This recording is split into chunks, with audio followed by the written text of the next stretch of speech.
আজকে তো একটা দারুণ জিনিস দেখলাম, হ্যাঁ।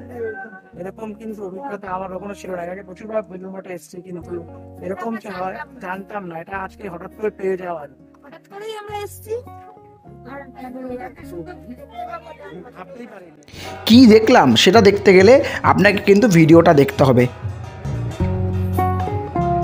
হ্যাঁ, এবার যেহেতু সরস্বতী পুজো দুদিন পড়েছিল, আমরা দ্বিতীয় দিন চলে গেছিলাম বেলুড় মঠে।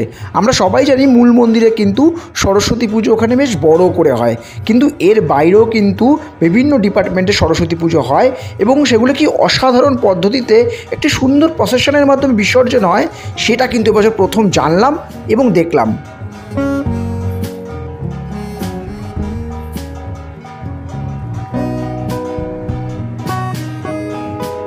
ওদের যে বিভিন্ন শিক্ষার ডিপার্টমেন্ট রয়েছে, সে সমস্ত ডিপার্টমেন্টে কিন্তু আলাদা আলাদা করে পুজো হয়। সেই সমস্ত দেবীকে নিয়ে এবং মূল মন্দিরের দেবীকে নিয়ে একের পর এক শৃঙ্খলাবদ্ধভাবে দারুণ প্রসেশনের মাধ্যমে কিন্তু ওরা ঠাকুরগুলো বিসর্জন দেয়। সেই বিসর্জন সত্যি দেখবার মতো।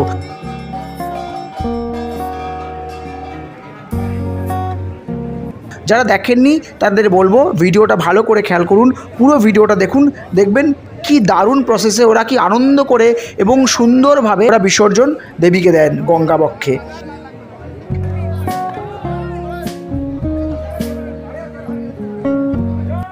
এবং শুধু তাই নয়, প্রচুর মানুষ কিন্তু আজকে সেখানে উপস্থিত ছিলেন।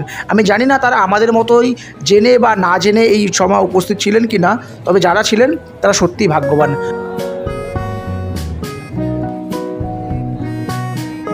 আমি তো দেখে অসাধারণ একটা অভিজ্ঞতা নিয়ে ফিরলাম।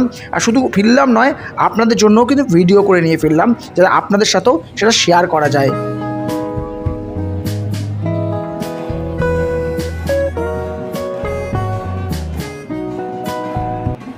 যদি ভিডিওটা ভালো লাগে তাহলে অবশ্যই একটা ছোট্ট লাইক করবেন, শেয়ার করবেন, যাতে সবাই দেখতে পারে। আর একটা ছোট্ট আবদার, ভালো লাগলে ভিডিওটা একটা সাবস্ক্রাইব করবেন।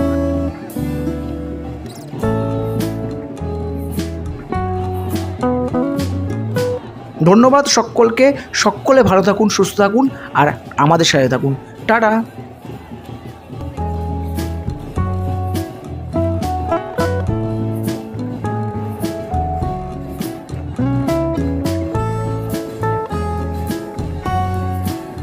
যাই হোক, ভিডিওটা দেখলেন যারা, ভালো লাগলে সাবস্ক্রাইব করবেন আর চ্যানেলটায় আর ভিডিওটা লাইক করবেন।